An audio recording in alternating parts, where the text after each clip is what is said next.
बहुत ज़्यादा टफ था, खास करके मैथ रीजनिंग के संदर्भ में बोल रहे हैं। तो क्वेश्चन इस तरह का था कि बनाने में बच्चों को समय लग रहा था कि क्वेश्चन बनाने से ज़्यादा महत्वपूर्ण है कि किस प्रश्न को छोड़ देना चाहिए।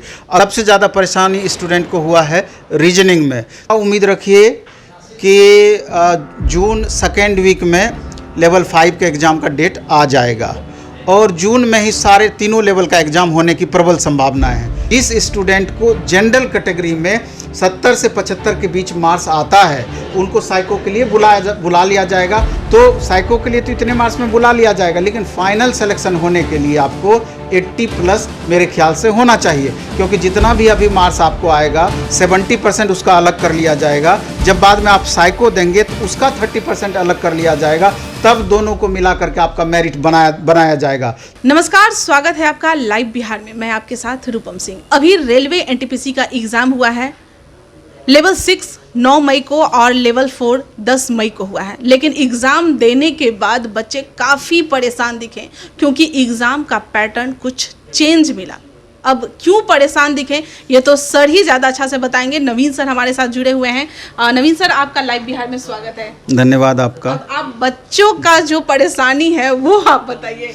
एक्चुअली मैं स्टूडेंट को बहुत परेशान नहीं होना चाहिए, क्योंकि कंपटीशन जब आप दे रहे हैं तो टफ़ क्वेश्चन भी हो सकता है, आसान क्वेश्चन भी हो सकता है। आसान क्वेश्चन में तो और ज़्यादा प्रॉब्लम है कि मैक्सिमम बच्चे मैक्सिमम स्कोर करते हैं, तो वहाँ तो और पता करना मुश्किल है किसका रिजल्ट होगा किसका रिजल्ट नहीं होगा। टफ़ क्वेश्चन से ये होता है कि जो डिजर्व करते हैं बच्चे, उनका तो रिजल्ट स्वाभाविक है कि यहाँ भी परफॉर्मेंस उनका बेहतर रहेगा। क्वेश्चन ऐसा नहीं है कि बहुत ज़्यादा टफ था, खास करके मैथ रीजनिंग के संदर्भ में बोल रहे हैं। तो क्वेश्चन इस तरह का था कि बनाने में बच्चों को समय लग रहा था, कैलकुलेटिव क्वेश्चन था। तो हमेशा से जब भी हम वीडियो बनाते हैं तो एक बात हमेशा ज़रूर हम बोलते हैं कि क्वेश्चन बनाने से ज़्यादा महत्वपूर्ण है कि किस प्रश्न को छोड़ देना चाहिए। अगर बच्चे लगभग 7-8 क्वेश्चन को इग्नोर करते तो निश्चित रूप से उनका स्कोर का लेवल और अधिक रहता या अलग लेवल का रहता। और क्वेश्चन की प्रकृति पर ही बच्चों को अटेम्प्ट भी करना होता है। तो अभी क्या हुआ है कि क्वेश्चन चाहे वो मैथ हो, रीजनिंग हो, जीएस, परेशान तो सब किया है। सबसे ज़्यादा परेशानी स्टूडेंट को हुआ है रीजनिंग में, क्योंकि रीजनिंग में अगर देखा जाए तो सेकेंड सिटिंग में कम से कम लगभग 7 क्वेश्चन पजल से दे दिया था, 2-3 क्वेश्चन सिटिंग अरेंजमेंट से था। और इतना लंबा वो क्वेश्चन था कि अगर बच्चे बनाने बैठते तो स्वाभाविक है कि 2 से 2.5 मिनट 3 मिनट जरूर एक क्वेश्चन में लग जाता स्टूडेंट को। तो जो तेज़ तर्रार बच्चे थे बहुत उसको इग्नोर करके आगे बढ़े, हर क्वेश्चन में नहीं उलझे, तो उनका स्कोर का लेवल अलग रहा, वो अलग स्कोर कर पाए। और मैथ में भी जैसे सीआई से क्वेश्चन था, कुछ और भी ऐसे क्वेश्चंस थे जहां बच्चों को टाइम अधिक से अधिक लग रहा था। कैलकुलेशन का बनने वाला था लेकिन कैलकुलेशन में टाइम लग रहा था। और करंट अफेयर्स इस तरह का था कि 10 करंट अफेयर्स लगभग पूछा, तो 10 करंट अफेयर्स में 20 का भी क्वेश्चन था, 2021 से मैक्सिमम क्वेश्चन था, 2022 से मिनिमम क्वेश्चन था।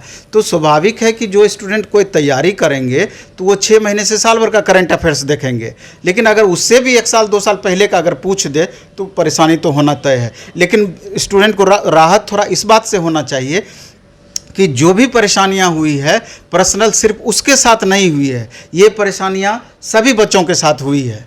इस बात को लेकर के थोड़ा सा राहत फील करना चाहिए। और सबसे बड़ी बात यह है, इसके संदर्भ में ये कहना चाहेंगे, अब तो जो हुआ उस पर विशेष मंथन करने से भी कोई फ़ायदा नहीं है, लेकिन आगे का लेवल 5 है, लेवल 3 है, लेवल 2 है, इसके बाद ग्रुप डी भी है। तो इन तीनों लेवल के लिए स्टूडेंट की क्या हो खास रणनीति, ये ज़्यादा महत्वपूर्ण है। तो उसके लिए हम ये कहना चाहेंगे कि ज़्यादा उम्मीद रखिए कि जून सेकेंड वीक में लेवल 5 के एग्ज़ाम का डेट आ जाएगा और जून में ही सारे तीनों लेवल का एग्ज़ाम होने की प्रबल संभावना है। तो मेरा ये कहना है कि अब जो लेवल 6 और 4 में जिस तरह का क्वेश्चन पूछा, तो स्टूडेंट को इस क्वेश्चन को एक आधार बना लेना चाहिए और इसी आधार पर आगे की तैयारी को अपना एक अलग रूप देने का कोशिश करना चाहिए। जो टफ क्वेश्चन रहा उसका इधर प्रैक्टिस उसको बढ़ा देना चाहिए, और अगर इस तरीके से करते हैं तो मेरे ख्याल से बहुत ज़्यादा फ़ायदा हो पाएगा। और जीएस सेक्शन में भी जैसे 2-3 ही आपका साइंस से क्वेश्चन रहा, दूसरे सीटिंग में 4-5 मात्र साइंस से क्वेश्चन पूछा गया, तो बाकी 10 क्वेश्चन करंट पूछा गया। तो जीएस सेक्शन में आपकी परेशानी रहनी है, लेकिन फिर भी जिस तरह का जीएस का क्वेश्चन पूछा है तो उस हिसाब से क्वेश्चन का अधिक से अधिक रिवीजन करें, अधिक से अधिक प्रैक्टिस करें, और प्रैक्टिस सेट भी उस तरह का बनाएं आपकी जहां पर क्वेश्चन का लेवल अधिक से अधिक बढ़ा हुआ मिले। तो हमारा भी पहले भी जो टेस्ट हम लेते थे तो खास करके मैथ और रीजनिंग में जिस तरह का क्वेश्चन हम डालते थे बहुत ज़्यादा उससे परे नहीं रहा, स्कोर स्टूडेंट का बहुत कम होता था, तो स्टूडेंट बहुत ज़्यादा परेशान होकर के कंप्लेन भी करने आते थे कि सर मेरा 85 ही नंबर आ रहा है, 90 ही नंबर आ रहा है। लेकिन अभी स्टूडेंट को पता चल रहा है कि उससे हमको कितना ज़्यादा फ़ायदा हुआ। प्लेटफॉर्म का रुक्मिणी पब्लिकेशन की बुक भी जो बच्चे ईमानदारी पूर्वक वॉल्यूम 1, 2, 3 बनाए होंगे वो अभी फील कर रहे होंगे कि उससे कितना ज़्यादा हमको फ़ायदा हुआ है।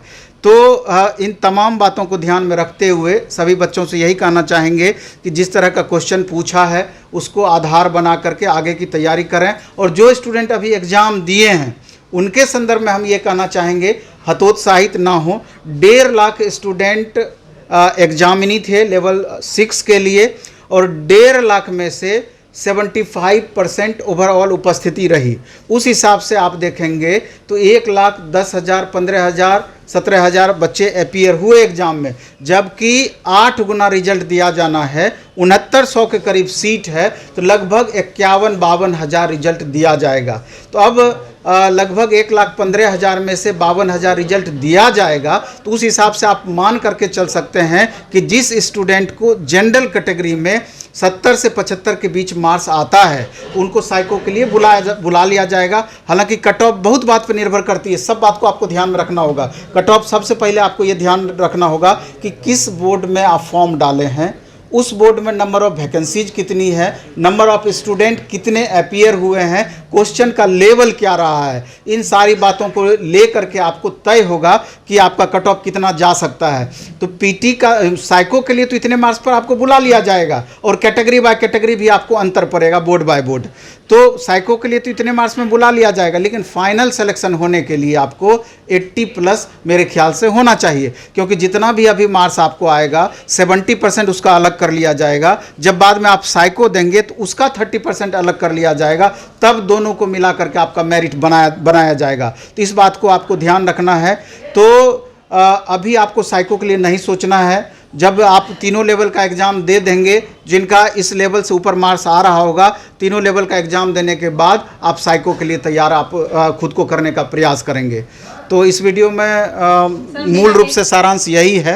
मेरा एक सवाल और है कि जिस तरह से इस बार क्वेश्चन के पैटर्न आए हैं, तो जो बच्चे ऑनलाइन जो क्लास यूट्यूब वगैरह पे देख के कर रहे थे, तो काफ़ी वो लोग आक्रोशित हैं। ये बहुत ही महत्वपूर्ण सवाल है और बहुत रीजनेबल भी क्वेश्चन है, क्योंकि अभी ऑनलाइन क्लासेस की बाढ़ आई हुई है। हम किसी का प्रोटेस्ट नहीं करते हैं, किसी के बारे में बोलते नहीं हैं, लेकिन ऑनलाइन में जितने भी क्लासेस चल रही थी तो सब में मैक्सिमम कंटेंट का थोड़ा सा अभाव रहा, क्योंकि वहाँ आसान क्वेश्चन ज़्यादा बताया जा रहा था और उस तरह का क्वेश्चन पूछा नहीं। तो स्वाभाविक है कि बच्चे आक्रोशित इस चीज़ को लेकर के होंगे ही। इससे आपका यही रिजल्ट सामने आता है फाइनली कि बच्चों को पुस्तक से प्रेम करना ही होगा, फिर अपने पुराने स्वरूप में आना ही होगा, ऑफलाइन की तरफ आपको बढ़ना ही होगा, नहीं तो आपके साथ परेशानी कायम रहेगी। ये बात मेरे बताने से कुछ नहीं होता है, जो बच्चे एग्ज़ाम दिए हैं वो इस बात को फील कर रहे हैं। इसलिए इन सारी बातों को समझते हुए थोड़ा माया मोह से बचें, और क्या अच्छा है क्या ख़राब है आप खुद होशियार हैं, इसके बारे में खुद आप निर्णय लेने में सक्षम हैं। बहुत बहुत धन्यवाद आपका सर। तो माया मोह से बचें और सेल्फ स्टडी सबसे ज़्यादा ज़रूरी है। शुरू से ही आप सुनते आए हैं कि सब लोग सबसे ज़्यादा सेल्फ स्टडी के हैं, दूसरे पर कितने दिनों तक डिपेंड रहेंगे। सबसे ज़्यादा आप सेल्फ स्टडी कीजिए। इस बार जो एग्ज़ाम दिए हैं उसमें आपको पता चल ही गया होगा कि सेल्फ स्टडी कितना ज़रूरी है। सर ने कट ऑफ के बारे में भी बता दिया है, क्या क्या किस तरह से आगे की भी आपकी रणनीति क्या क्या होनी चाहिए, सारा कुछ सर ने बताया है। और आपको आगे की कुछ और भी जानकारी लेनी हो तो आप कमेंट्स कीजिए, हम नवीन सर के पास आते हैं और फिर उनसे बात करते हैं।